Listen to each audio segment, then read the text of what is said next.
Mom, is $20 a lot of money? Nora Callahan's hands stilled over the mason jar on her kitchen counter. She had been counting the coins again, as if the numbers might change, as if hope could manufacture currency. Her 8-year-old daughter stood in the doorway, still wearing her nightgown, watching with eyes that saw too much for her age. It depends on what you need it for, sweetheart. Because Oliver said we probably cannot afford the festival this year. He said he heard you talking to Mrs. Delaney about the roof leaking again, and that costs more than birthdays. Nora closed her eyes for just a moment. Her son had his father's habit of listening at doors, of gathering information and drawing conclusions. He was 8 years old and already understood more about their financial reality than she had ever wanted him to. Oliver worries too much. Come here. Ivy crossed the small kitchen and let her mother pull her into an embrace. The girl smelled like sleep and the lavender soap Nora bought in bulk from the discount store. $20.47. That was what she had saved for their birthday. That was what 8 years of working double shifts and skipping meals and patching clothes had amounted to on this particular October morning. We are going to the festival today. Both of you. It is your birthday, and that is what we do on birthdays in this family. Really? Really? Ivy's face transformed with a smile that made the number in that jar irrelevant. Some things could not be measured in currency. Nora had learned that lesson the hard way, and she had learned it alone. Welcome back to another powerful story, my beloved listeners. Kindly tell me where you are watching from and what time it is where you are at. If you are new here, prepare for a story of betrayal, unexpected love, and what truly makes a family. Drop everything and listen closely. This tale of heartbreak and redemption might just change how you view love and family forever. The Heartwood Autumn Festival was not the kind of event that appeared in travel magazines or attracted visitors from distant cities. It occupied the town square for one weekend each October, a modest collection of local vendors and handmade crafts, and the annual pie baking competition that drew contestants from 3 surrounding counties. The decorations were the same ones they had used for 15 years, slightly faded now, repaired with tape and determination. The banner stretched across Main Street read "Welcome to Heartwood" in letters that had once been red and were now a dignified rose. To Ivy and Oliver Callahan, it was magic. Nora walked between her children, one small hand in each of hers, watching their faces as they took in the familiar sights with birthday morning wonder. Oliver studied the structural integrity of the craft booths, commenting on which supports looked stable and which might benefit from additional bracing. Ivy hummed along with the folk music drifting from the bandstand, already swaying slightly as she walked. They were so different from each other, these twins who had shared a womb and shared a life and shared a father they had never met. Oliver had his father's dark hair and analytical mind, the same way of tilting his head when he was processing information. Ivy had inherited her father's eyes, that particular shade of grey-blue that Nora had once found impossible to look away from, that she now saw every day in her daughter's face. The festival smelled of cinnamon and apple cider and wood smoke. The October morning carried the first real chill of autumn, the kind that made breath visible and cheeks pink. Nora guided her children past the craft tables toward the food vendors, her mind running calculations she would never speak aloud. Cider was $3 a cup. The caramel apples were $4. The children's pumpkin painting station charged $5 per child. If they shared one cider between the 3 of them and split one caramel apple, if the children painted pumpkins and she simply watched, she would have enough left over for one small treat to take home. Maybe 2 of Mabel's cookies from the diner booth, wrapped in wax paper, saved for after dinner. It would be enough. It had to be enough. Mom, can we look at the pies first? Oliver was already pulling toward the striped tent at the center of the square. The pie competition was his favorite part of every festival, not because he particularly loved pie, but because he loved examining the different techniques, analyzing which crusts had been rolled evenly, which lattice work demonstrated superior mathematical precision. Of course we can. The pie tent was crowded with other families, children pressing against the rope barriers to study the entries while parents chatted with neighbors and caught up on the small-town news that constituted Heartwood's social fabric. Nora recognized most of the faces. After 8 years in this town, she had become one of them, absorbed into the community through sheer persistence and the undeniable reality of her presence. Mrs. Callahan. Thomas Reed, who owned the hardware store, tipped his cap in her direction. Happy birthday to your 2. Getting big, are they not? 8 years old today. Nora smiled, genuine warmth beneath the exhaustion she carried like a second skin. Oliver wants to be an engineer now. Last month it was an architect. A boy who changes his mind is a boy who is still thinking. Thomas winked at Oliver. That is no bad thing. The twins moved along the rope barrier, studying each pie with serious attention. Oliver pointed out structural flaws and aesthetic achievements in equal measure. Ivy was drawn to the simpler entries, the ones without elaborate decoration, the ones that looked like someone's grandmother had made them with love rather than competition in mind. That one. Ivy pointed to a lattice-topped apple pie in the back corner. No flourishes, no decorative elements, just clean lines and golden crust. It looks like it cares more about being good than being pretty. Nora laughed despite herself. Where did you learn that? I read it in a book about baking. Ivy's expression was serious. But I think it is true about other things too. Before Nora could respond to this unexpectedly philosophical observation from her 8-year-old, she felt something shift in the air around her. A prickling at the back of her neck that she had not felt in years. The sensation of being watched by someone whose attention carried weight. She turned slowly, instinct overriding reason. 30 feet away, at the entrance to the craft pavilion, a man had stopped mid-stride. He was tall, dressed in clothes that cost more than her monthly rent, his dark hair touched with silver at the temples in a way that made him look distinguished rather than old.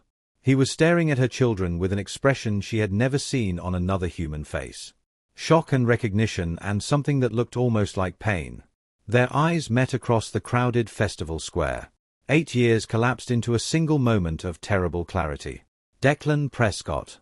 The father of her children. The man who had abandoned her when she told him she was pregnant. The man she had spent 8 years trying to forget, whose face she saw every day in the features of his son and daughter. He was here.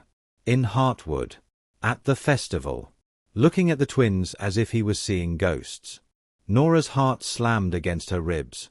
Her hands tightened on her children's shoulders, a protective instinct she could not control. Mom. Oliver looked up at her with concern. You are squeezing too hard. Sorry. Sorry, sweetheart. Nora forced her grip to relax, forced her voice to remain steady. I just thought I saw someone I knew. Who? No one important. It was the biggest lie she had ever told her children, and she told it without hesitation. Because the man across the square was the most important person in their lives, and they did not even know he existed. She gathered them close and walked in the opposite direction, away from the pie tent, away from the food vendors, away from Declan Prescott and the questions his presence raised. Her mind raced through possibilities and fears and the logistics of escape. Heartwood was small. The festival was contained. If he wanted to find her, he would find her. But he had found her once before, 8 years ago, and he had chosen to let her go. He had chosen his family's money and his family's expectations over her and the babies she was carrying. Why would today be any different? She led the twins to the children's craft area on the far side of the square, as far from the pavilion entrance as she could manage. The pumpkin painting station was run by elderly Mrs. Whitmore, who had known Nora since she first arrived in Heartwood, visibly pregnant and determinedly alone. There are my favorite twins. Mrs. Whitmore beamed at them over her display of small white pumpkins. Happy birthday to you both. Are you here to make some art? Yes, please. Ivy was already selecting her pumpkin, choosing one with a slight imperfection on its surface that she declared gave it character. Nora paid the $10 for both children, watching the money leave her wallet with a particular ache of poverty that never quite faded. $12.47 remaining. Enough for cider and a shared treat and a tip for whoever deserved it most.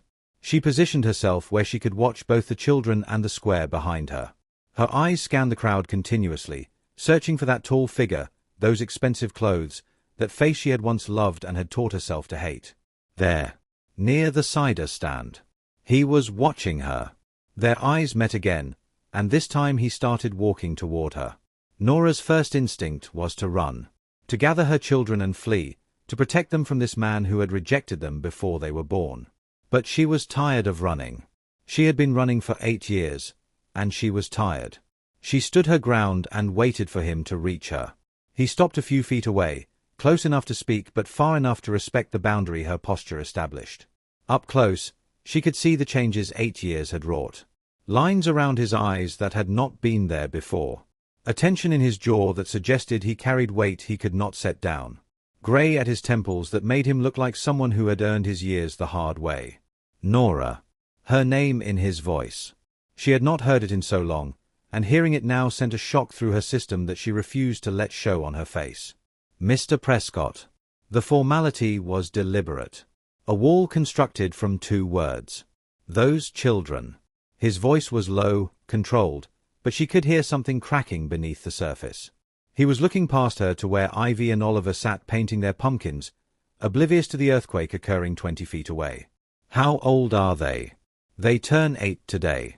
She watched him do the mathematics.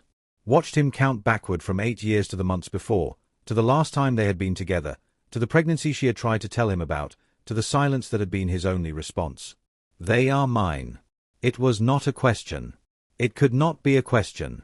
Oliver had his jaw and his hair and his way of tilting his head. Ivy had his eyes and his serious expression and the particular set of her shoulders when she was concentrating. Biologically, Nora said, her voice steady despite the chaos inside her. In every way that matters, they are mine. You never told me. The accusation in his voice broke something loose in her chest. 8 years of anger and grief and determination surged forward, and she had to fight to keep her voice low enough that the children would not hear. I tried to tell you. For weeks. You never answered. I never received any message from you. After you left. After I left. Nora stared at him, disbelief and fury mingling in her expression. I did not leave. I was told to leave. By your sister. With your blessing. My blessing. He looked genuinely confused, and that confusion made her even angrier. She produced an envelope. $50,000 to disappear. She told me you knew about the pregnancy and wanted it handled discreetly. She told me you sent her because you could not face me yourself. Declan's face went pale. The color drained from his skin as if someone had pulled a plug. I never sent Constance to do anything. I did not know you were pregnant. I did not know until I saw those children 5 minutes ago. They stared at each other across 8 years of lies and silence and parallel grief. Mom. Ivy's voice cut through the tension.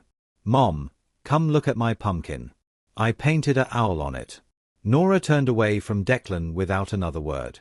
She crossed to her daughter and knelt beside her, examining the painted pumpkin with genuine attention despite the fact that her hands were shaking and her heart was racing and her entire understanding of the past 8 years was crumbling around her. That is beautiful, sweetheart. Look at the detail on the feathers. Oliver wants to paint a building on his. Ivy sounded slightly disapproving. I told him pumpkins should have nature things on them, but he says architecture is nature for humans. He might have a point. She could feel Declan's eyes on her back. She could feel the weight of his presence, the questions he must have, the chaos she had just introduced into his carefully ordered world. But she would not turn around. Not now. Not in front of her children. When she finally glanced over her shoulder, he was gone. The rest of the festival passed in a blur. Nora went through the motions of celebration, buying cider, sharing a caramel apple, admiring painted pumpkins, exchanging greetings with neighbors who did not know that her world had just shifted on its axis. The twins sensed something was wrong, she could tell, but they were too absorbed in their birthday joy to push for answers. By the time they walked home in the late afternoon light, Ivy carrying her owl pumpkin and Oliver carefully transporting his architectural creation, Nora had reached a decision. She would not seek Declan out. She would not volunteer information or offer explanations. If he wanted to know more, if he wanted to pursue the truth of what had happened 8 years ago, he would have to come to her. She had spent too many years chasing a man who had never responded. She would not chase him again. That evening, after the twins were asleep and the cottage was quiet, Nora sat at her kitchen table and allowed herself to think about what Declan had said. He claimed he never received her messages. He claimed he never knew about the pregnancy. He claimed his sister had acted without his knowledge or consent. It was possible, she supposed. Constance Prescott had been coldly efficient when they met, clearly capable of manipulation, clearly convinced that Nora represented a threat to the family legacy. It was possible that she had intercepted communications, constructed a narrative of abandonment that served her purposes, allowed her brother to believe whatever story would keep him away. But it was also possible that Declan was lying. That he had known all along and chosen to do nothing. That he was constructing his own narrative now, faced with the undeniable evidence of his children, trying to rewrite history in a way that absolved him of responsibility. Nora did not know which version was true. After 8 years, she was not sure it mattered. She had built a life here. She had raised 2 children on her own, working double shifts and stretching every dollar and learning to need no one. She had become someone defined by her own choices, not by her relationship to a man who had failed her. Whatever Declan Prescott believed or did not believe, whatever had actually happened 8 years ago, it did not change the fundamental reality of her present. She was a mother. She was a survivor. She was exactly who she had made herself. The knock on her door came at 9 o'clock the following evening. Nora knew who it was before she answered. She had been expecting him all day, waiting for the other shoe to drop, preparing herself for a conversation she had imagined 1,000 times over 8 years of silence. She opened the door. Declan stood on her small porch, still overdressed for Heartwood, still carrying himself with the unconscious authority of a man who was accustomed to commanding rooms. But there was something different in his expression now. Something uncertain. Something almost vulnerable. "May I come in? The children are asleep. I will be quiet." She stepped aside and let him enter. Her cottage was small, shabby in ways she usually did not notice but suddenly saw through his eyes. The furniture was mismatched, collected from thrift stores and generous neighbors. The walls needed painting. The windows leaked cold air in winter despite her best efforts with weather stripping and plastic sheets. It was a far cry from the luxury he was accustomed to, the world she had briefly glimpsed when they were together. If he noticed, he gave no sign. His attention was fixed on her. "I spent all day making phone calls." His voice was low, controlled. "To my attorney.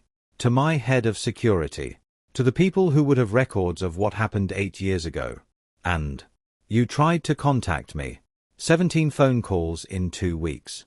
5 letters, including one sent to my office by registered mail. An in-person visit to my home where you were turned away by security." Nora said nothing.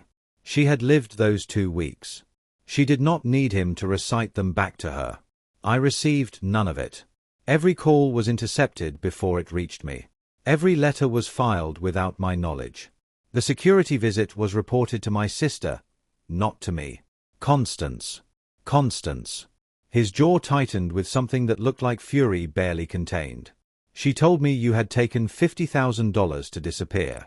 She told me the pregnancy was a fabrication, an extortion attempt that she had handled on my behalf. She told me you never really loved me, that you had targeted me from the beginning. And you believed her.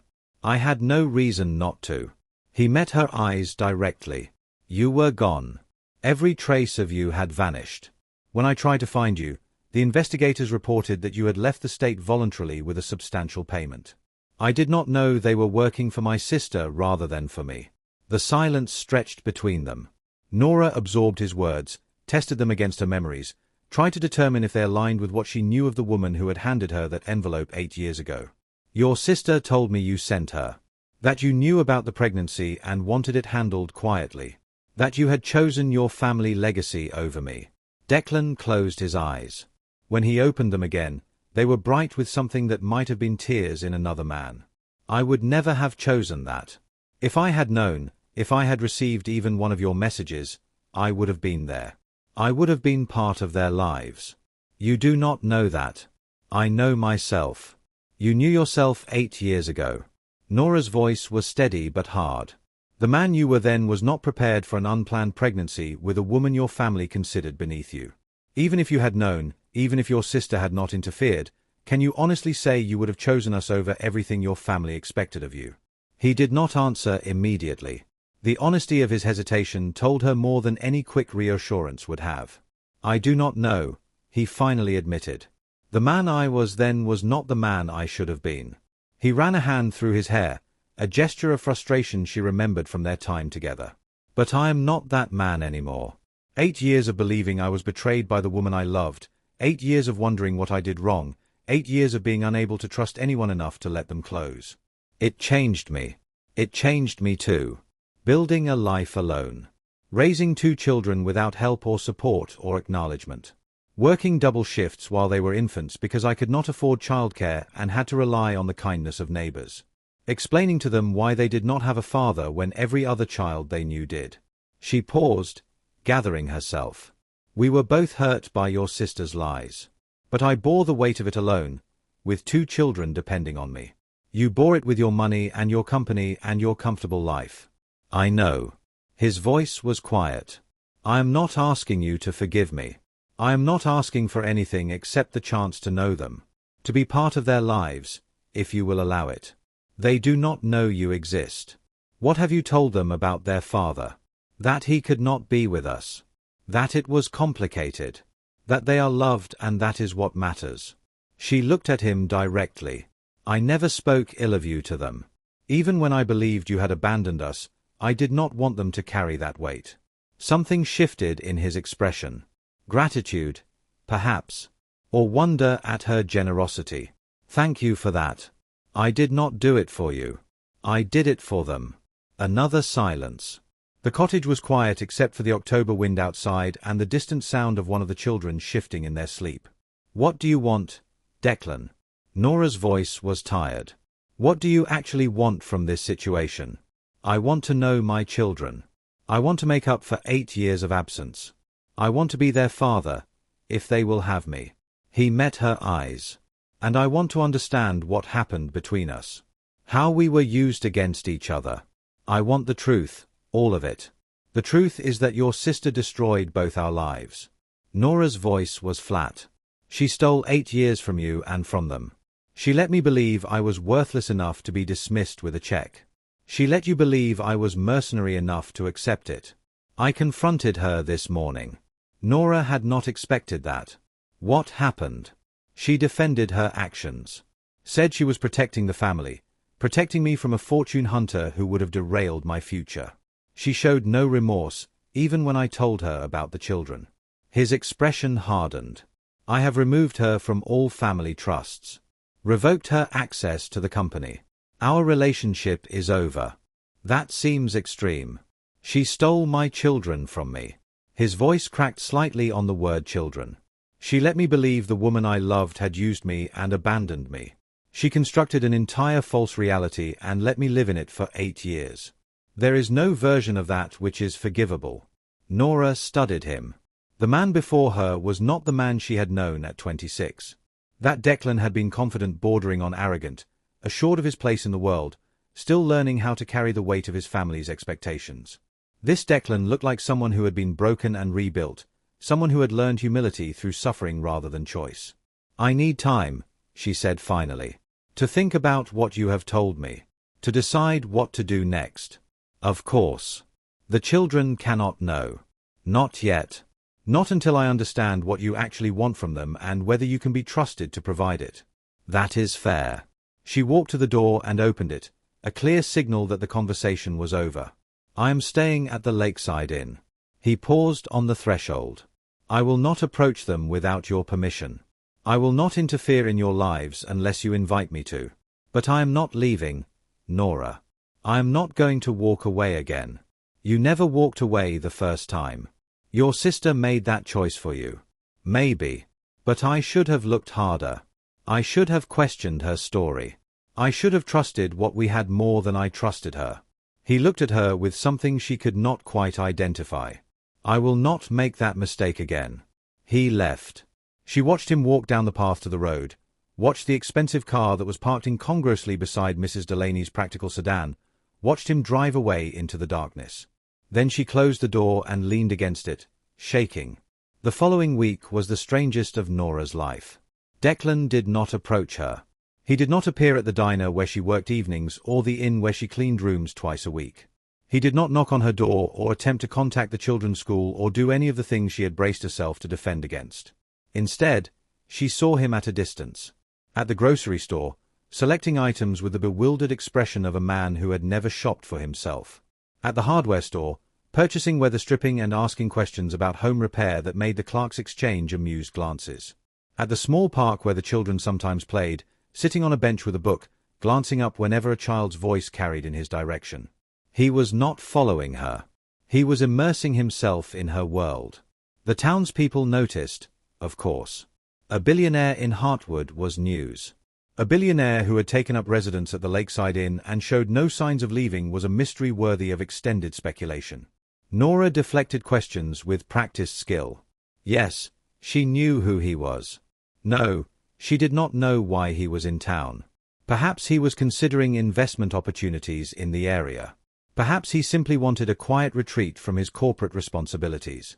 It was none of her business and none of theirs.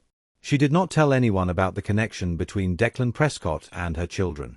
She did not confirm the rumors that were already beginning to circulate, the whispered observations about how the Callahan boy had the same jaw as the hotel magnate, how the Callahan girl had his unusual grey-blue eyes. At night, after the children were asleep, she read through the documents Declan had sent her. Copies of intercepted letters. Records of voided checks. Evidence of a campaign of manipulation so thorough that it had erased any possibility of truth reaching either of them. Her letter to him. She had not known it still existed. I will raise this child alone if I must. But you deserve to know. Please, Declan. Tell me yourself what you want. I refuse to believe Constance speaks for you. I will wait for your answer. However long it takes. She had waited. He had never answered. Because he had never received it. 8 years of anger began to crack, like ice on a warming pond. She had believed herself abandoned. She had constructed her entire identity around the narrative of rejection. But if that narrative was false, if they had both been victims of the same manipulation, then who was she now? On Thursday evening, she made a decision. She found him at the small coffee shop on Main Street, sitting alone with a laptop, looking as out of place as a tropical bird in a snowstorm. May I sit down? He looked up, surprise and hope mingling in his expression. Please. She slid into the chair across from him. I have read everything you sent. And I believe you. She watched his face carefully as she said it. I believe you did not know. I believe your sister acted alone. I believe we were both victims of her manipulation. He exhaled slowly, as if he had been holding his breath for days. Thank you. That does not mean I trust you. I understand. It means I am willing to consider letting you meet the children. Properly. As their father. But on my terms, at my pace, with my rules. Whatever you need. She studied him for a long moment. He had money and power and resources she could not begin to match. If he wanted to take the children from her, to claim them through courts and lawyers and the advantages wealth provided, she would have no way to stop him. She was placing herself at his mercy by even having this conversation. But she had also watched him for a week. She had seen him learning to navigate a world without servants and assistants. She had seen him reading on a park bench, waiting for a glimpse of children he had never met, patient in a way the old Declan had never been capable of. People could change. She had changed. Perhaps he had too. This Saturday, she said. Dinner at my cottage. You will come as an old friend who is visiting the area. The children will meet you without knowing who you are. We will see how they respond to you before we tell them anything more. That is wise. It is protective. They are my children, Declan. I have been their only parent for 8 years. I will not let anyone hurt them. Not even you. Especially not me, he said quietly. I know what it would mean to be introduced and then disappear. I know what it would do to them. I am not asking for a casual relationship. I am asking to be their father, permanently, for the rest of their lives. That is a significant commitment from a man who has never changed a diaper or helped with homework or sat up all night with a sick child. Then I have a lot to learn. He met her eyes directly. But I am willing to learn it. I am willing to be here, to do the work, to become whatever kind of father they need. I have missed 8 years. I will not miss any more. Nora considered him. Considered the risk she was taking, the hope she was allowing herself to feel, the possibility that she had been wrong about everything for almost a decade. Saturday, she repeated. 6 o'clock. Do not bring gifts. Do not try to impress them. Just be someone worth knowing. I will try. She stood to leave, then paused. Declan. Yes. If this goes wrong. If you hurt them. If you turn out to be anything other than what you are presenting yourself to be. I will destroy you. I do not have money or lawyers or power. But I have spent 8 years protecting those children, and there is nothing I would not do to keep them safe. I understand. His voice was solemn. I would expect nothing less. She left him there, surrounded by coffee cups and small-town chatter, looking like a man who had just been offered something precious and was terrified of dropping it. Saturday arrived with a particular clarity of autumn light that made Heartwood look like a postcard. Nora spent the morning cleaning her cottage, not because it was dirty but because her hands needed something to do. She rearranged the living room twice. She prepared a simple dinner, pot roast and vegetables, comfort food that asked nothing of anyone. She tried on 3 different outfits before settling on the practical clothes she wore every day. This was not a date. This was not a reunion. This was an introduction between a man and the children he had never known, supervised by a woman who still did not fully trust him. But her hand still shook slightly as she set the table. "Mom, you seem nervous," Oliver observed from the kitchen doorway. His analytical eyes missed nothing. "I have an old friend coming for dinner. It has just been a while since I have had company." "Who is he?" "Someone I knew before you were born. A long time ago." Oliver considered this information. "Is he the man from the festival? The one in the expensive clothes who made you squeeze too hard?" Nora stopped what she was doing. She had hoped Oliver had not made that connection. She should have known better. Her son's mind worked like his father's, gathering data and constructing patterns. "Yes," she admitted. "His name is Declan. He is visiting the area and I thought it would be nice to have dinner together." "Why did he make you nervous at the festival?" "Because I had not seen him in a very long time. It was a surprise." Oliver processed this. "Is he going to make you nervous at dinner too?" "I hope not." He nodded, apparently satisfied with her answers, and returned to the book he was reading. Ivy was in her room, playing quietly with a small collection of figurines she had accumulated from thrift stores and garage sales. Neither child seemed particularly invested in the upcoming dinner. That would change, Nora knew. If things went well, that would change enormously. Declan arrived precisely at 6, carrying nothing but himself. He had dressed differently, more casually, though even his casual clothes probably cost more than her monthly grocery budget. He looked nervous in a way that reassured her somehow. A man who was confident in this situation would have frightened her. A man who understood the weight of it was more likely to treat it with care. "Welcome." She stepped aside to let him enter. "The children are in the living room." He paused on the threshold. "I do not know what to say to them." "You will figure it out. Children are more forgiving than adults. They will give you chances to make mistakes. What if I say the wrong thing? Then you will apologize and try again. That is how parenting works." He looked at her with something approaching wonder. "You really have done this alone?" "All of it. I had help. Neighbors. Community. But yes. The daily work. The decisions. The responsibility. That has been mine alone. I am sorry." She shook her head. "We can talk about that later. Right now, your children are waiting." She led him into the living room where Ivy and Oliver sat on the worn couch, curiosity plain on their faces. Declan stopped a few feet away, uncertain how to proceed, looking at them as if they were miracles made flesh. "Children, this is Declan. He is an old friend of mine. Declan, this is Ivy and Oliver." "Hello." Ivy spoke first, polite but cautious. Her father's grey-blue eyes studied him with 8 years of learned wariness. "Hello, Ivy." "Hello, Oliver." Declan's voice was slightly rough. "It is very nice to meet you. Mom says you knew her before we were born." Oliver's tone was neutral, information gathering. "How did you meet?" "We met at a party. I heard your mother playing music. She was the most talented person in the room." "Mom does not play music anymore." Ivy's voice carried something that might have been accusation. "She used to, but she stopped." Declan glanced at Nora. She saw him registering another thing she had sacrificed, another casualty of 8 years of survival. "That is a shame. She was wonderful. She still hums sometimes." Oliver offered. "When she thinks we are not listening." The dinner proceeded with the slow warmth of strangers becoming acquaintances. The children asked Declan questions about his work, his life, his reasons for visiting Heartwood. He answered honestly but simply, tailoring his responses to 8-year-old comprehension. He asked them about school and friends and interests. He listened to Oliver explain his current engineering project.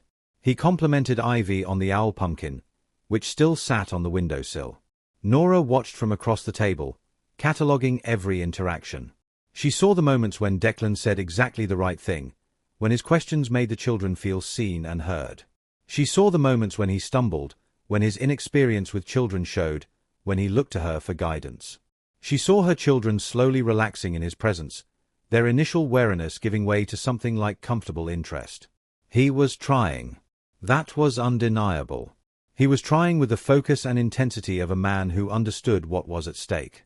After dinner, the children cleared plates while Nora made coffee. Declan stood in her small kitchen, looking out the window at the darkening yard. They are remarkable. I know. You have done an extraordinary job with them. I did what needed doing. He turned to face her. How do you want to proceed? With telling them. Slowly. She measured coffee grounds with the precision of someone who wasted nothing. You visit again next week.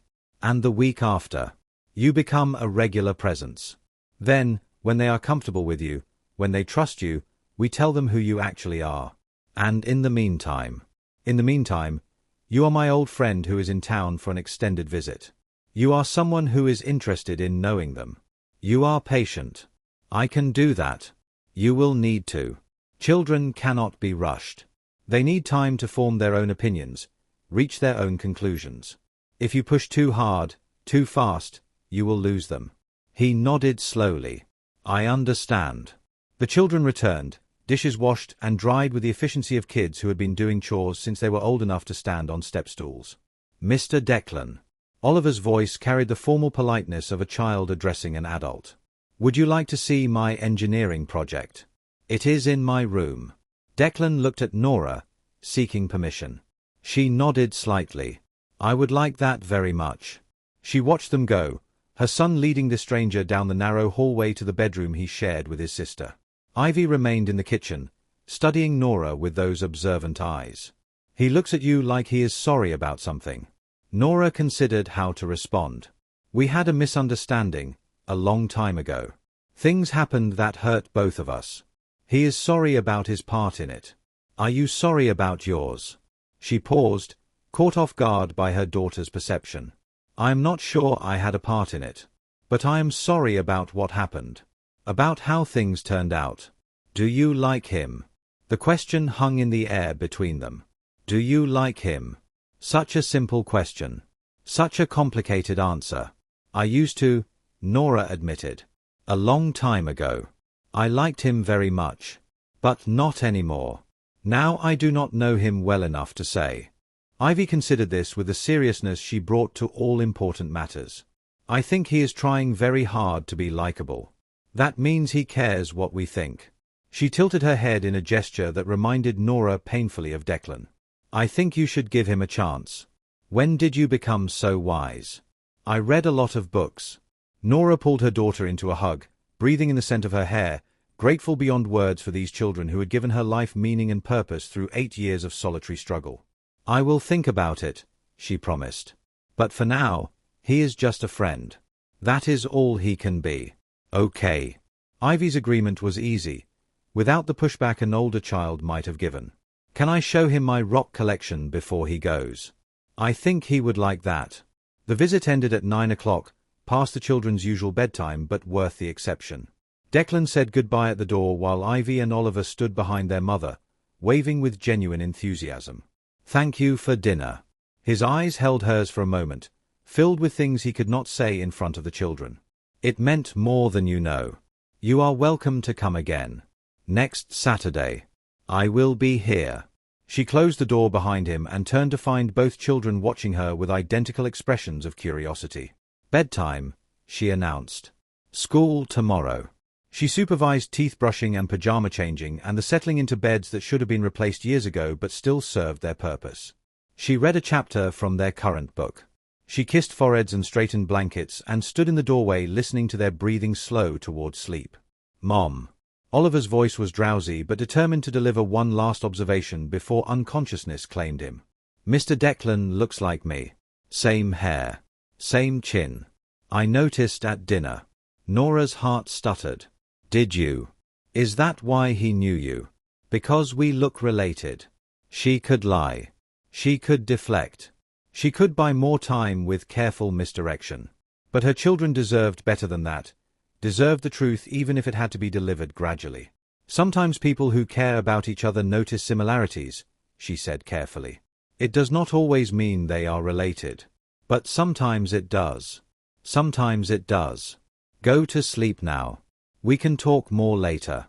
Oliver accepted this, too tired to push further. She stood in the doorway a moment longer, watching her children settle into dreams, knowing that their lives were about to change in ways she could not fully predict or control. The following Saturday, Declan returned. And the Saturday after that. And the one after that. He became a fixture in their lives with the slow inevitability of water wearing stone. He appeared at school events, sitting in the back row, applauding at appropriate moments. He learned the names of their friends and teachers. He brought small gifts that Nora allowed because they were practical rather than extravagant, books for Oliver about engineering, a journal for Ivy to write her observations about nature. The children grew comfortable with him. Oliver began saving questions for their visits, complex mechanical puzzles that delighted Declan and showcased the analytical mind they shared. Ivy showed him her secret places in the woods behind the cottage, trusted him with the locations of bird nests and interesting rocks, inducted him into her private world of natural wonders. Nora watched it all with a mixture of hope and terror. Hope because her children deserved a father, deserved someone who would be present and engaged and interested in their lives. Terror because she had been hurt before, because she knew how completely Declan could disappear if he chose to, because she understood that every bond her children formed was also a vulnerability. But he did not disappear. Week after week, he showed up. He was there for homework and bedtime stories and Saturday morning cartoons. He was there when Oliver fell and scraped his knee and when Ivy had a nightmare that left her shaking. He was there, consistently and reliably and without the expectations or demands she had braced herself to resist. 6 weeks after that first dinner, Nora made another decision. Tomorrow, she told him, after the children were asleep and they sat on her small porch with coffee that had gone cold because neither of them had noticed. We tell them tomorrow. Declan set down his cup. Are you sure? They have asked me 3 times this week why you look so much like Oliver. They are putting pieces together. It is better they hear the truth from us than construct their own theories. How do you want to do it? Together. After breakfast. We sit them down and explain that you are their father. That you did not know about them until recently. That you want to be part of their lives if they will have you. What about the rest of it? The reasons I did not know. We keep that simple. There was a misunderstanding. People who should have told us the truth kept it hidden. Now we know, and we are trying to make things right. He was quiet for a long moment. What if they reject me? Then we give them time and try again. Children are resilient, but they also feel things deeply. They may need to be angry before they can be accepting. Have they been angry? At me. Even before they knew. Nora considered the question. They have wished for you. Every birthday, Oliver would blow out his candles and refuse to tell me what he wished for. But I knew. Ivy is quieter about it, but I have found her looking at pictures of other families with fathers in them. They have missed you without knowing you existed. That makes it worse somehow. Yes, it does. They sat in silence, 2 people bound together by children and history and the slow rebuilding of trust. The October night was cold around them, stars visible through gaps in the clouds, the kind of darkness that only exists in small towns far from city lights. Nora. Yes. Whatever happens tomorrow. Whatever they decide. Thank you for giving me this chance. You are their father. They deserve to know you. She paused. And you deserve to know them. Whatever your sister did, whatever mistakes were made, those children are innocent of all of it. Their relationship with you should not be poisoned by our history. You are more generous than I deserve. Perhaps. Or perhaps I am just tired of carrying anger. It is heavy. It takes up space that could be used for better things. He reached for her hand. She let him take it. His fingers were warm against her cold ones, familiar in a way that 8 years had not entirely erased. I loved you, he said quietly. Before. I never told you properly. I was young and stupid and afraid of what my family would think. But I loved you, and losing you was the worst thing that ever happened to me. Until I realized I had lost children I never knew I had. She did not respond immediately. The words settled around her like falling leaves, covering ground that had been barren for years. I loved you too, she finally admitted. That was why it hurt so much. When I thought you had abandoned us. When I thought everything between us had been a lie. It was not a lie. Nothing between us was a lie. She looked at him, this man who had aged as she had aged, who had carried wounds as she had carried them, who had found his way back to her through accident and determination and the undeniable evidence of their children. I know that now, she said. It does not fix what happened. It does not give us back 8 years. But I know it now. Is that enough? She considered the question carefully. She had learned, in the years of solitude, to be precise with her words. To say only what she meant and mean only what she said. It is a beginning, she answered. I do not know what it is a beginning of. But it is not nothing. He squeezed her hand gently, accepting her qualified answer without pushing for more. This, she realized, was the change in him. The old Declan would have pressed for certainty, for commitment, for some definitive statement about where they stood. This Declan understood that trust was rebuilt slowly, that patience was its own form of love. Tomorrow, she repeated, releasing his hand and standing to go inside. Breakfast at 9. We tell them together. I will be here. She went inside and locked the door behind her, but she stood for a moment at the window, watching him walk to his car, watching the taillights disappear into the darkness. Tomorrow her children would learn the truth. Tomorrow their family would be redefined. Tomorrow everything would change. She was ready. After 8 years, she was finally ready. The morning came too quickly. Nora woke before dawn, unable to sleep, her mind running through every possible scenario. The children might be happy. They might be angry. They might feel betrayed that she had kept the secret even for these few weeks, might question what else she had hidden from them. They might reject Declan entirely or embrace him immediately. They might ask questions she could not answer. She made breakfast mechanically, eggs and toast and fruit, the Sunday morning routine that had structured their weekends for years. The children came to the table sleepy and unsuspecting, their conversation focused on plans for the day ahead. Declan arrived at 9 exactly, as promised. He looked as if he had slept as poorly as she had, tension visible in the set of his shoulders, hope and fear mingling in his expression. Children. Nora's voice was calm, steadier than she felt. After breakfast, we need to talk about something important. Oliver looked up from his eggs, instantly alert. Is something wrong? Not wrong. Just important. They finished eating in a silence that grew increasingly heavy. The children sensed something significant approaching, their usual chatter replaced by watchful waiting. When the plates were cleared, Nora led them to the living room, where Declan was already sitting in the armchair she had designated for him. She sat on the couch, the children on either side of her, her arms around their shoulders. You have both noticed that Declan looks a lot like you, Oliver. And Ivy, you have your eyes, his eyes. The children were very still. Oliver's analytical mind was already working, she could see it. Ivy's expression was unreadable. There is a reason for that. Nora took a breath. Declan is your father. The silence that followed was absolute. Oliver spoke first. You said our father could not be with us. I believed that was true. When you were born, I thought he had chosen not to be part of our lives. But I was wrong. There was a misunderstanding. Other people kept the truth from both of us. What kind of misunderstanding? Someone told me your father did not want us. And someone told your father that I had gone away and did not want to see him anymore. Neither of those things was true, but we both believed them. Until we saw each other at the festival. Oliver's eyes moved to Declan. You did not know about us. I did not.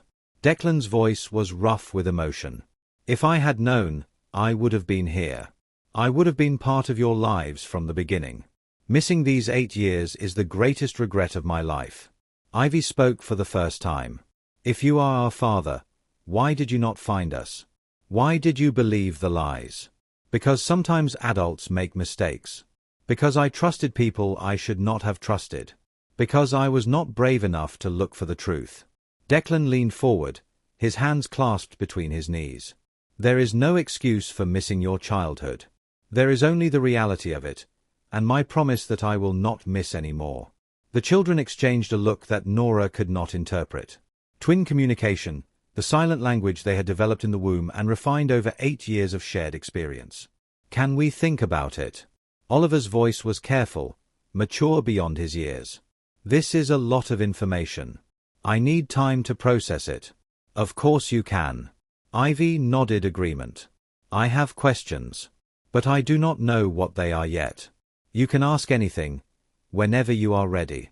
Nora pulled them closer. Nothing has to change today. Declan is still the same person he was yesterday. The only difference is that now you know who he is. They sat in the weight of the revelation, for people connected by blood and circumstance and the slow work of building trust. Oliver looked at Declan.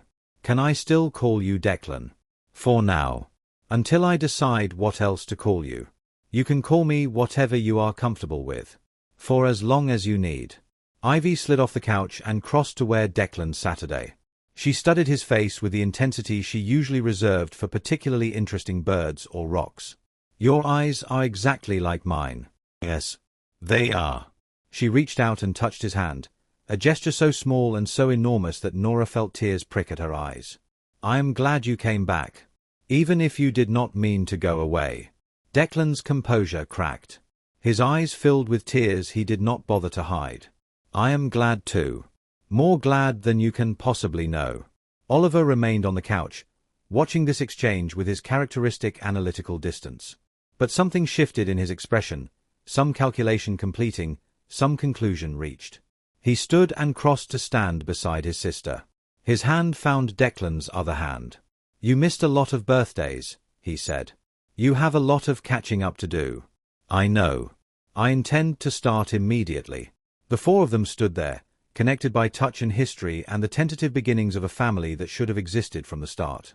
Nora watched her children choose hope over suspicion, openness over anger, the possibility of a father over the safety of familiar absence. She watched them offer Declan something precious, something unearned, something that most adults would be incapable of giving so freely. She watched, and for the first time in 8 years, she allowed herself to believe that everything might turn out all right. But as she watched, she also saw something in Declan's expression that gave her pause. A flicker of something beyond joy and gratitude. Something that looked almost like guilt. He was hiding something. After all these weeks, after all the truth-telling and revelation and careful rebuilding, he was still hiding something. She filed the observation away, a pebble in her shoe, a question she would pursue when the children were not watching. Because whatever came next, whatever future they were building together, it had to be built on complete honesty.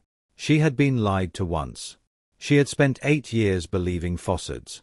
She would not allow that to happen again. Whatever secret Declan Prescott was carrying, she would discover it. And this time, she would not walk away without the truth. The weeks following the revelation settled into something that resembled normalcy, though Nora knew better than to trust surfaces. The children adapted with the resilience that had always defined them. Oliver asked questions, methodical and precise, building a mental framework for this new reality. He wanted to understand the timeline, the logistics, the reasons behind each decision. He approached his father the way he approached engineering problems, gathering data before forming conclusions.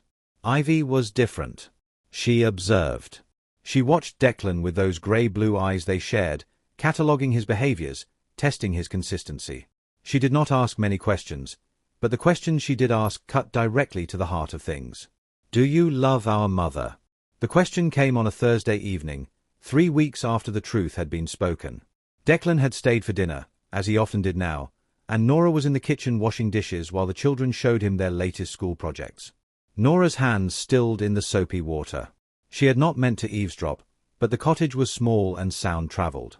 Declan's response came after a pause that felt weighted with significance. I cared about your mother very much, a long time ago. I still care about her now. But love is something that grows over time, and we are still learning to know each other again. That is not really an answer. You are right. It is not. Declan's voice was gentle. The truth is that I do not know yet. I know that I respect her. I know that I admire her. I know that she is an extraordinary person who raised 2 extraordinary children under very difficult circumstances.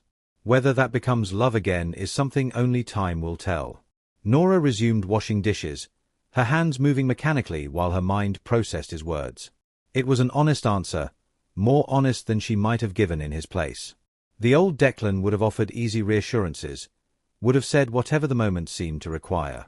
This Declan chose difficult truth over comfortable lies. She appreciated that, even as it left her uncertain about where they stood.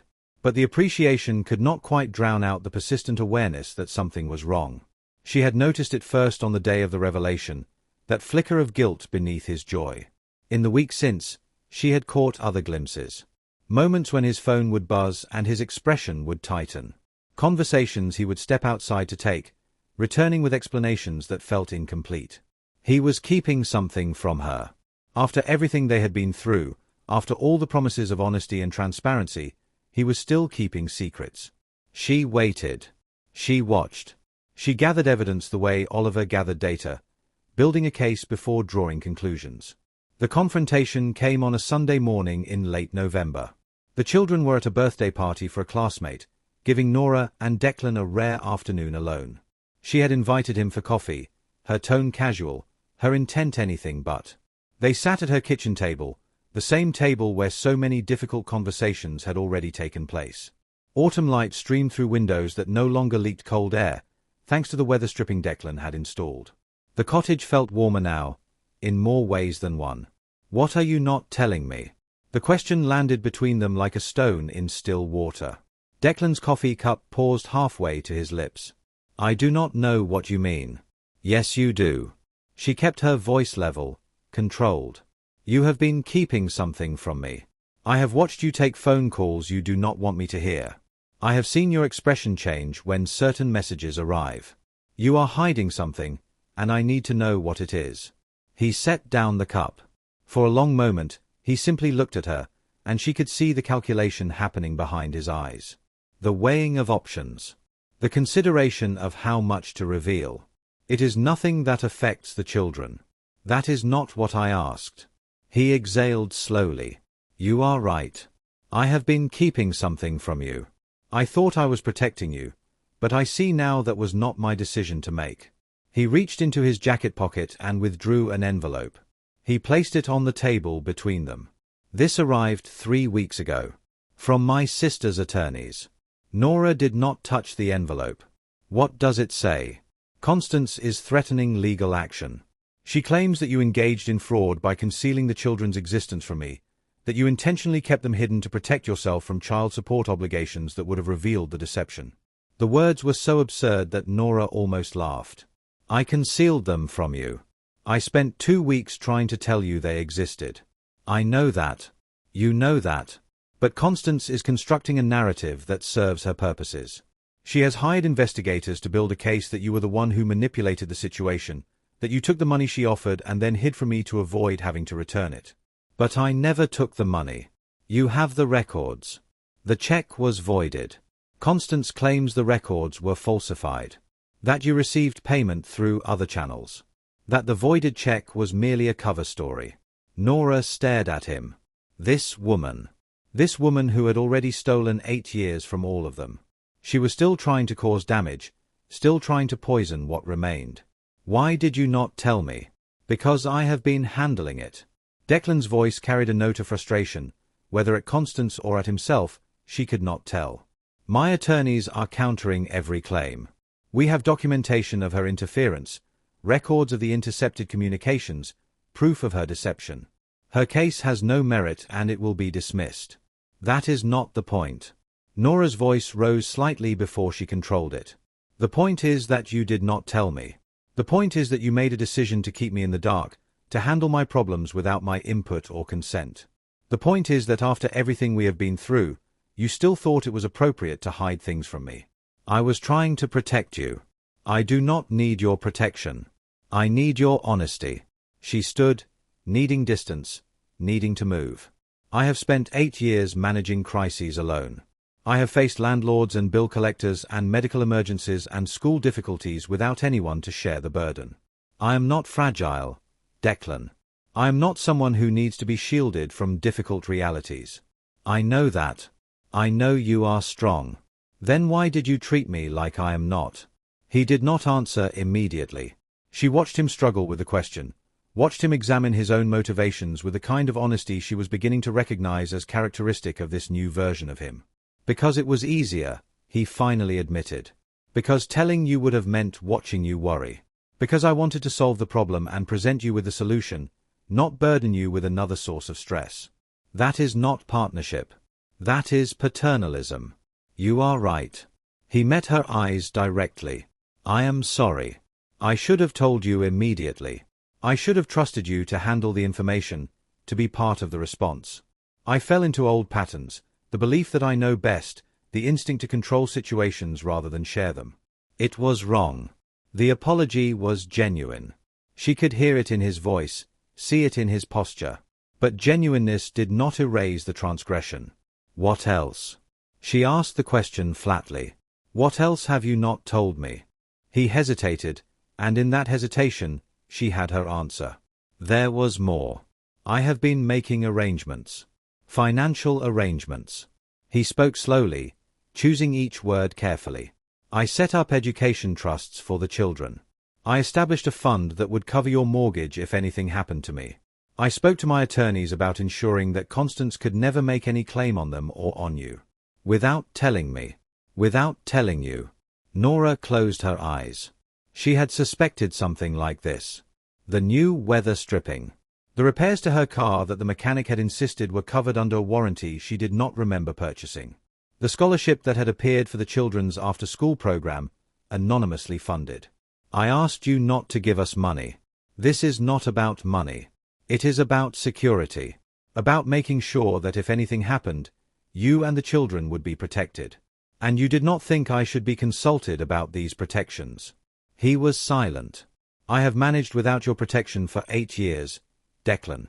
I have kept those children fed and housed and healthy and happy on my own labor and my own judgment. I am not a charity case. I am not a problem to be solved with your checkbook. I know. His voice was quiet. I know that is not who you are. But you should not have to struggle when I have resources that could help. The children should not have to go without when their father can provide. That is not your decision. It is mine. I am their mother. I have been their only parent for their entire lives. If there are decisions to be made about their care, about their future, about what resources we accept and from whom, those decisions are mine to make. Not yours. The silence stretched between them. Nora could see him processing her words, could see the conflict between his instinct to provide and his growing understanding that provision was not always welcome. You are right, he finally said. Again. I have overstepped. Again. I am sorry. Again. Sorry is not enough. She turned to face him fully. I need you to understand something. I did not survive these 8 years by accepting help I did not ask for. I did not build a life for my children by allowing other people to make decisions about our welfare. If we are going to do this, if we are going to be a family, it has to be as equals. You do not get to manage me or manage our situation from above. You have to be in it with me, which means trusting me with information and trusting me to make my own choices. I understand. Do you? Because this is the second time we have had a version of this conversation. If there is a third, I am not sure I can continue to believe that you have changed.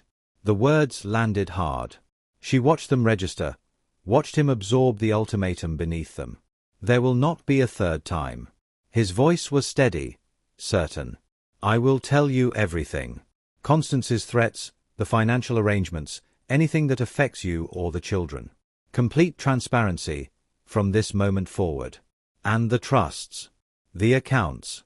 The mysterious repairs and scholarships. We discuss them together. You decide what to accept and what to refuse.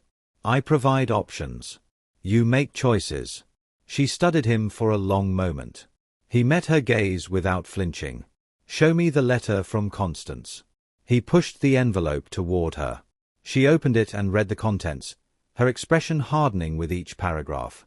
The accusations were outrageous, the claims demonstrably false, the tone vindictive in a way that revealed more about Constance's emotional state than about any legitimate legal concern. She is desperate, Nora observed when she finished. This reads like someone who is losing control and cannot accept it. She is. Declan's voice carried no satisfaction. The company board has distanced themselves from her. The social circles she valued have closed their doors. The people who once courted her influence have discovered that association with her has become a liability. She built her entire identity around being a Carter, and now that identity is crumbling. Good. The word was cold, and Nora did not apologize for it. This woman had stolen 8 years of her children's relationship with their father. This woman had let her believe she was worthless, disposable, unworthy of even the courtesy of a direct rejection. Whatever consequences Constance faced, they were earned. What happens now? She asked. With the legal threat. My attorneys respond. They present the evidence we have. The case never reaches a courtroom because no court would hear it. Constance retreats and finds some other way to cause trouble, or she finally accepts that she has lost and disappears into whatever obscurity awaits her. And if she does not retreat, if she finds another way to interfere, then we face it together. Declan's eyes held hers. No more secrets. No more protection without consent. Whatever comes next, you know about it when I know about it. Nora considered his words, considered his expression, considered the pattern of his behavior over the past weeks. He had made mistakes. He had fallen back into old habits of control and management. But he had also admitted those mistakes when confronted, had apologized without deflection, had committed to change with what appeared to be genuine intention. She was tired of anger. She was tired of suspicion. She was tired of carrying the weight of vigilance alone. All right, she said finally. I believe you. Something shifted in his expression. Relief, gratitude, hope, all mingling in the way he looked at her. Thank you. Do not thank me yet. She gathered the letter and the envelope, the evidence of yet another attempt to harm her family. Thank me when you have kept your promise for a year. Thank me when I have stopped finding surprises in my life that you arranged without telling me. That is fair. She moved toward the door, then paused. The children will be home in an hour. I need to pick them up. May I come with you? The question was small, domestic, the kind of request that marked the difference between a visitor and a family member. Yes, she said. You may come. December arrived with the first real cold of winter. The cottage, properly weatherized now, held its warmth better than it ever had. Nora had accepted that improvement, reluctantly, after a conversation in which Declan had presented the option and she had made the choice. The children's education trusts remained, but she had refused the mortgage fund and the mysterious scholarship. She would provide for her children through her own labor, as she always had. His money could wait for genuine emergencies. The family, such as it was, found its rhythm. Declan was present for dinners 3 or 4 nights a week. He attended school events and weekend activities. He learned the routines of homework supervision and bedtime stories, the logistics of managing 2 8-year-olds with different needs and temperaments. He made mistakes and corrected them. He asked for guidance and accepted it. The children began to trust him in the particular way that children trust adults who show up consistently. Oliver started sharing his engineering problems before he had solved them, inviting his father into the process rather than presenting finished work. Ivy began to sing in his presence, the unconscious humming she usually reserved for moments when she thought no one was listening. They still called him Declan. The word Dad remained unused, a threshold neither child seemed ready to cross. Nora did not push. Some things could not be forced, only grown. It was mid-December when Oliver got sick. At first it seemed like a normal cold. Sniffles and coughing, the kind of minor illness that circulated through elementary schools every winter. Nora kept him home from school, made soup, administered children's medicine, and expected improvement within a few days. The improvement did not come. By the 3rd day, Oliver's fever had climbed to concerning levels. His cough had deepened into something that rattled in his chest. He lay in bed without the energy to read or tinker or ask questions, which frightened Nora more than any thermometer reading. She took him to the clinic on the 4th morning. The doctor listened to his lungs with an expression that made Nora's stomach drop. This sounds like pneumonia. We need to get him to the regional hospital for imaging and possible admission. The words landed like physical blows. Pneumonia. Hospital admission. Her son, her analytical, engineering-minded son, struggling to breathe in a small examination room while his mother tried not to let fear show on her face. The ambulance ride was the longest 30 minutes of Nora's life. She sat beside Oliver, holding his hand, watching monitors display numbers she did not fully understand but knew were not good. He was scared, she could see it in his eyes, but he was trying to be brave in that way he had, that premature maturity that broke her heart. "Mom." His voice was weak, diminished. "Am I going to be okay? You are going to be fine. The doctors will help you. You just need to rest and let your body heal. Can you call Declan?" The request surprised her. Of all the things he might ask for in this moment, he was asking for his father. "Of course I can." She made the call from the ambulance, her voice shaking despite her efforts to control it. Declan answered on the first ring. "Oliver is being taken to the hospital. Pneumonia. They are admitting him. I am on my way." She did not ask how he would get there or how long it would take. She simply trusted that he would come, as he had said he would, as he had been doing for weeks now. The hospital was a blur of fluorescent lights and antiseptic smells and medical personnel asking questions she struggled to answer. Oliver was taken for imaging. Nora waited in a hallway that smelled of industrial cleaner, her hands shaking, her mind running through worst-case scenarios she could not quite suppress. Ivy was still at school. Mrs. Delaney had agreed to pick her up when the day ended. One crisis at a time. One child at a time. Declan arrived within the hour. He came through the emergency department doors looking like a man who had driven through obstacles rather than around them. His coat was askew. His hair was uncombed. His expression held the kind of fear she had never seen on him before, raw and unguarded. "Where is he?" "They are running tests. Imaging his lungs. They have not told me anything yet." He crossed to where she stood and pulled her into an embrace without asking permission. She let him. She was tired of being strong alone. She was tired of carrying fear without anyone to share it. They stood like that for a long moment, two parents united by terror for their child, all the complications of their history temporarily irrelevant. "He is going to be all right," Declan said. "He has to be all right." She did not answer. Some fears were too deep for reassurance. The doctor found them an hour later. Oliver's pneumonia was severe but treatable. He would need to be admitted for several days, possibly a week, for antibiotics and monitoring. His oxygen levels were concerning but stable. He was young and otherwise healthy. With proper treatment, he should make a full recovery. Should. The word was not certain enough for Nora's liking.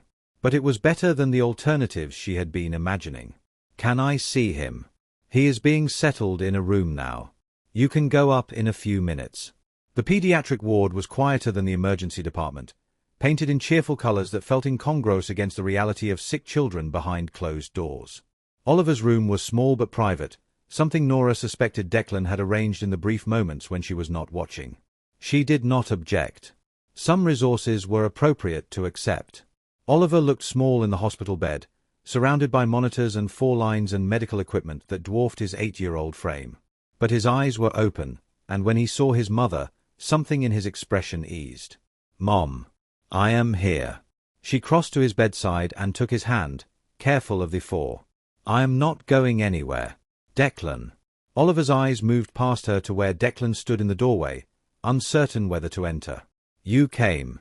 "Of course I came." Declan moved into the room, his voice rough. "I will always come. Whenever you need me." Oliver considered this for a moment, his analytical mind working even through the fog of illness and medication. "Dad," he said. The word hung in the air, simple and enormous. Declan's composure cracked. Tears spilled down his cheeks, uncontrolled and unashamed.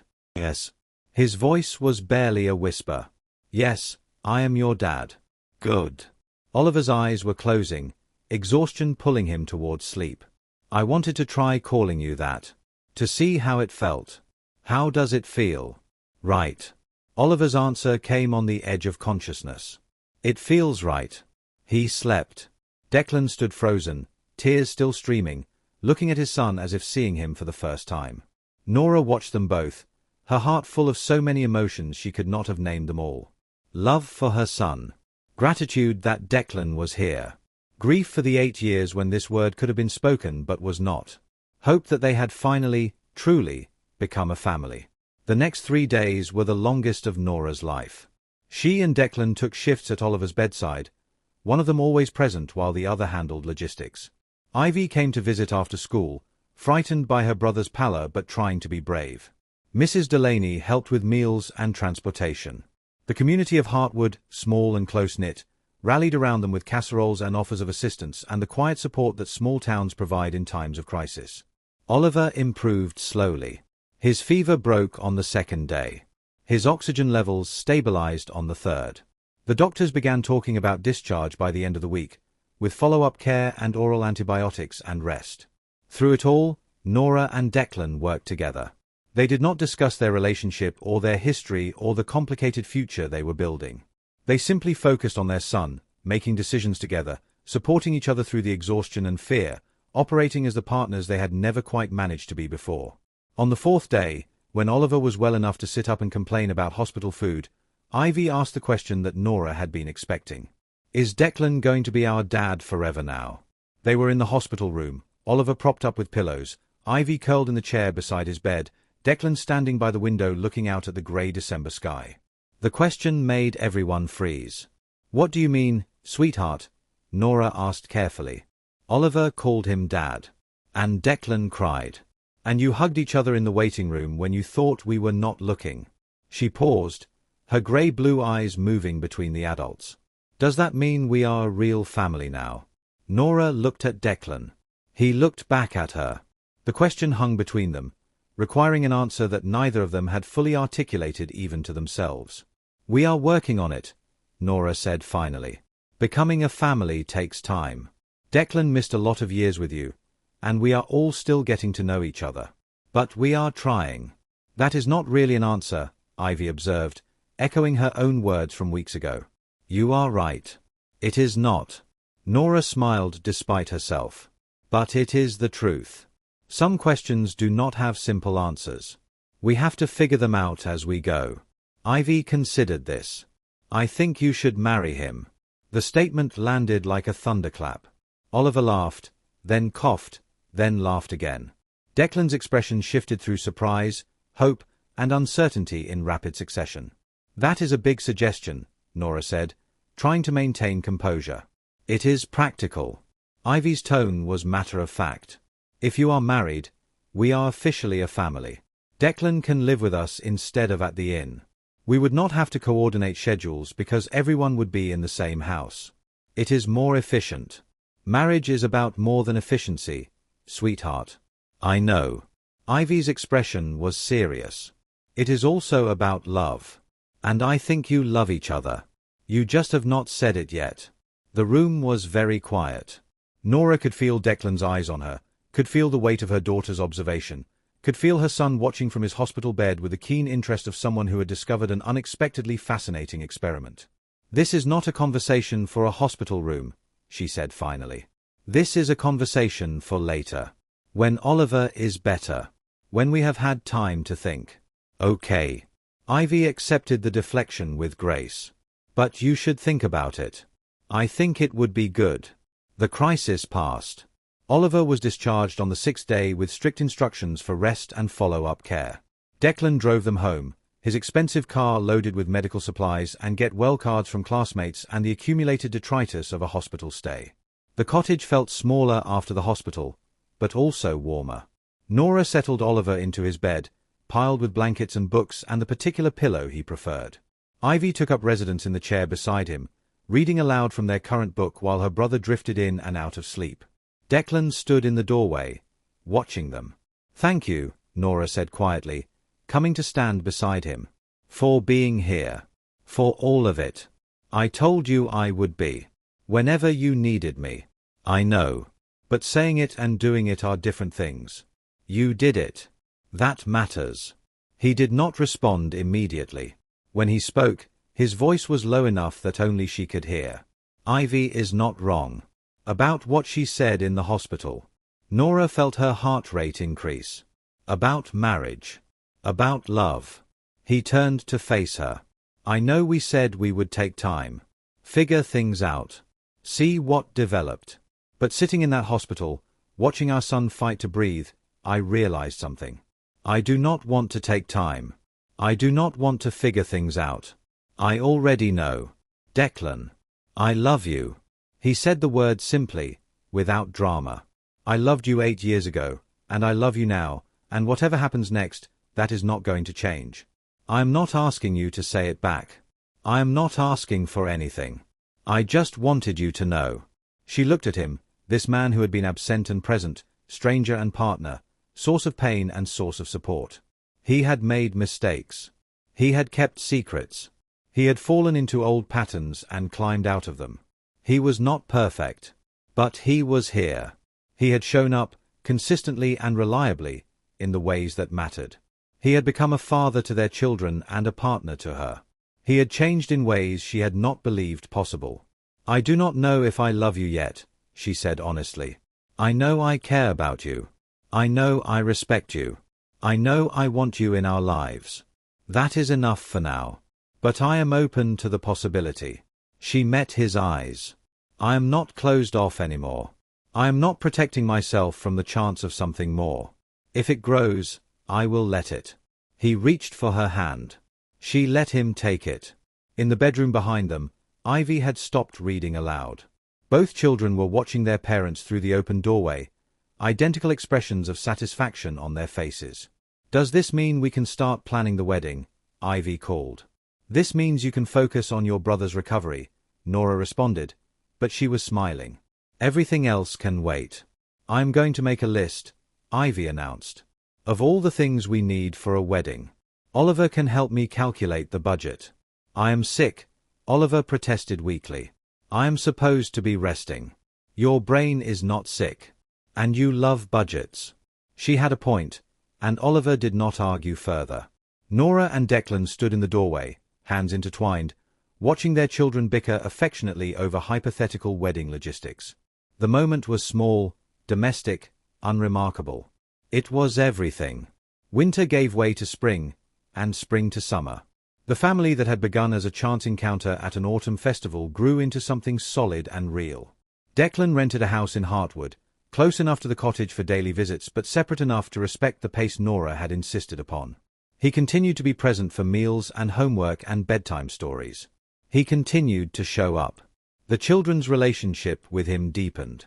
Oliver now called him Dad without hesitation, the word as natural as breathing. Ivy had followed suit, though she sometimes still used Declan when she was making a particularly pointed observation about his behavior. It was her way of keeping him honest, and he accepted it with good grace. Constance's legal threats came to nothing, as Declan had predicted. The evidence of her deception was too overwhelming, her claims too demonstrably false. Her attorneys advised her to withdraw, and she did, disappearing from their lives with the particular silence of someone who has finally run out of moves. Nora heard through town gossip that Constance had left the area, relocated to somewhere she was not known, where the weight of her actions did not follow her. It was not justice in any dramatic sense. There was no confrontation, no reckoning, no moment when Constance was forced to face what she had done. There was only absence, the slow fade of someone who had chosen cruelty and found herself alone because of it. It was enough. Nora did not need revenge. She had something better. She had a family. In August, Declan proposed. He did it simply, without grand gestures or expensive rings. They were sitting on her cottage porch, watching the sunset, the children playing in the yard with the careless joy of summer vacation. "I have been thinking about what you said. About taking time. About figuring things out. I remember. It has been almost a year since the festival. Since we saw each other again. Since everything changed." She nodded, waiting. "I think we have figured it out." He turned to face her. "I think we know who we are to each other now. I think we have built something real." "I think so too. So I am asking. Not because it is efficient, though Ivy would appreciate that reasoning. Not because it is practical, though Oliver would approve of the logic. I am asking because I love you, and I want to spend the rest of my life with you, and I want our children to see what it looks like when two people choose each other deliberately and completely." He did not have a ring. He did not kneel. He simply sat beside her on the porch they had shared for 1,000 ordinary evenings and asked her to make it permanent. "Yes," she said. The word came easily, without hesitation or fear. "Yes, I will marry you. Really, really." His smile was bright enough to rival the sunset. From the yard, Ivy's voice carried clearly. Did he finally ask? I saw him practicing in the mirror last week. You were supposed to be asleep, Declan called back. Oliver told me you were being weird. I had to investigate. Oliver appeared beside his sister, looking slightly guilty. The mirror thing was very obvious. You should work on being more subtle. I will take that under advisement, Declan said dryly. The children crossed the yard and climbed onto the porch, inserting themselves into the moment with a comfortable entitlement of offspring who know they are wanted. So we are officially a family now, Oliver said. Legally and everything. We are. Good. He nodded with satisfaction. I have already designed the house extension. We are going to need more room if Declan is moving in permanently. You designed a house extension? Nora asked. It is just a preliminary schematic. Ivy helped with the garden planning. We wanted to be ready. Nora looked at her children, these two remarkable people she had raised alone for 8 years. They had planned for this moment. They had hoped for it, prepared for it, created space for it in their minds before it was ever certain. Show me the schematic, she said. Oliver grinned and raced inside to retrieve his drawings. Ivy settled onto the porch swing beside her mother, tucking herself under Nora's arm with the ease of long practice. I knew you would say yes, she said quietly. I could tell by the way you look at him now. It is different from before. Different how? Before, you looked like you were waiting for him to disappoint you. Now you look like you expect him to stay. When did you become so observant? I have always been observant. Ivy's tone was matter-of-fact. I just did not always tell you what I noticed. Declan caught Nora's eye over their daughter's head. His expression held amusement and wonder and the particular joy of a man who had found his place in the world after believing it lost. She smiled back at him. Her partner. Her co-parent. Her future husband. Oliver returned with his schematic, a detailed drawing that showed exactly where they could add 2 rooms and a larger kitchen.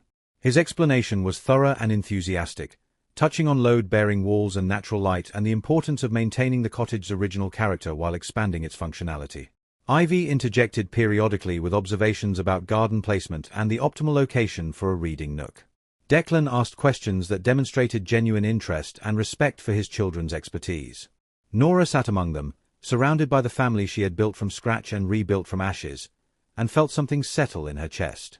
Peace, perhaps. Or contentment. Or simply the recognition that after 8 years of struggle, she had finally arrived somewhere good. The wedding took place in October, exactly 1 year after the festival where everything had begun. They held it in Hartwood's small church, filled with the neighbors and friends who had supported Nora through the hard years, who had watched her build a life from nothing, who had witnessed the slow reconstruction of her family. Mrs. Delaney sat in the front row, dabbing her eyes with a handkerchief. Mabel from the diner had made the cake, refusing payment, insisting that some things were gifts rather than transactions. The children stood as attendants, Oliver in a suit he had helped select, Ivy in a dress that matched her owl pumpkin from that first birthday. They were serious and joyful in equal measure, fully present for the moment that made their family official. Nora wore a simple dress, nothing elaborate, nothing designed to impress. She had learned long ago that true beauty came from substance rather than surface. Declan waited at the altar, looking at her as she walked down the aisle with an expression that said more than any vows could. Love, certainly, but also respect and gratitude, and the particular wonder of a man who understood how close he had come to missing all of this. The ceremony was brief, the vows traditional. Neither of them needed elaborate promises. They had already proven their commitment through a year of daily choices, of showing up, of choosing each other and their children over easier paths. When the officiant pronounced them married, the small congregation applauded. The children hugged them both, a tangle of arms and joy and the particular relief of young people who have finally seen their wishes come true. Afterward, at the small reception in the church hall, Nora found a moment alone with her new husband. "How does it feel?" she asked. "Like coming home." He looked around at the gathering, the modest decorations, the people who had become his community. "Like finally being where I was supposed to be all along. Even though it is not what you were raised for.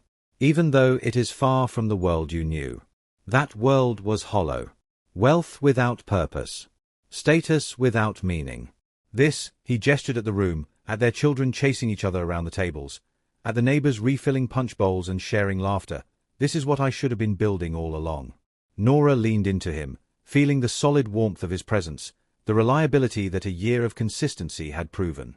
"We lost 8 years," she said quietly. "Sometimes I still grieve for that. For the experiences we should have shared. For the childhood moments you missed. I know. I grieve for them too. But we have now. We have tomorrow. We have however many years are ahead of us." He pulled her closer. "And I intend to make every one of them count." Across the room, Ivy had commandeered the music system and was selecting songs with Oliver's reluctant assistance. Mrs. Delaney was teaching dance steps to a group of children. Mabel was cutting cake with the efficient joy of someone who loved feeding people. This was her community. These were her people. This was the life she had built from nothing but determination and love. And now she did not have to carry it alone. The autumn after their wedding, the family attended the Heartwood Festival together. It had been 2 years since Nora had stood in the town square counting $20, praying it would be enough.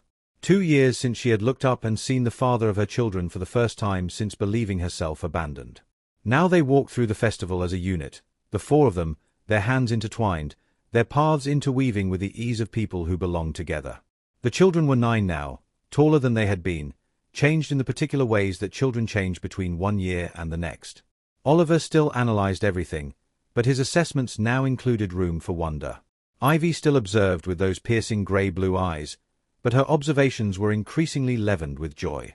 They stopped at the pie tent, where Oliver evaluated entries and Ivy selected her favorite with quiet confidence. They bought cider, for cups now instead of one to share. They watched the children paint pumpkins with the leisurely attention of parents who were not counting minutes or dollars. Declan's hand found Nora's as they stood at the edge of the craft area. "What are you thinking about?" he asked. 2 years ago," she said. "Standing right here. $20 in my pocket. Trying to give them a birthday worth remembering. You succeeded. I tried." She watched her children selecting pumpkins, their debate over size and shape and character animated and affectionate. "But I always felt like I was falling short. Like they deserved more than I could give them. They had what they needed. They had you. I know that now." She leaned into him, drawing comfort from his presence. "But at the time, all I could see was what was missing. The second parent. The financial security. The stability I could not quite provide. And now I see what was there all along.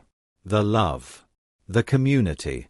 The life we built together, even when it was just the 3 of us." She paused. "You did not save us, Declan. I want to be clear about that. We were not waiting to be rescued. I know. But you added to us. You made something that was already good into something even better. That is different from saving." He nodded, understanding the distinction, accepting the boundary it represented.